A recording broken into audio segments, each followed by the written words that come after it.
সম্প্রতি কোটা সংস্কার আন্দোলনকে কেন্দ্র করে দেশের পরিস্থিতি ভয়াবহ ছিল।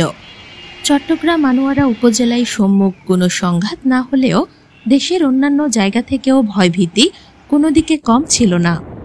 থমকে গেছিল জনজীবন, কিন্তু ধীরে ধীরে স্বাভাবিক হতে চলছে আনোয়ারার জনজীবন। অন্যদিকে ব্লাড ব্যাংক ইন্টারনেট সেবায় পাওয়ায় অনেকটা স্বস্তি ফিরেছে জনসাধারণের মাঝে। এ বিষয়ে মোহাম্মদ কায়সার বলেন, অনেকদিন যাবৎ মোবাইল ফোনে ইন্টারনেট ওয়াইফাই কোনোটাই ছিল না।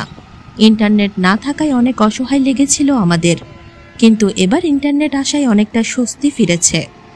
শুক্রবার আনোয়ারা উপজেলা ঘুরে দেখা যায় কয়েকদিনের তুলনায় অনেকটাই বেড়েছে মানুষের চলাচল, যানবাহন চলাচলও বৃদ্ধি পেয়েছে।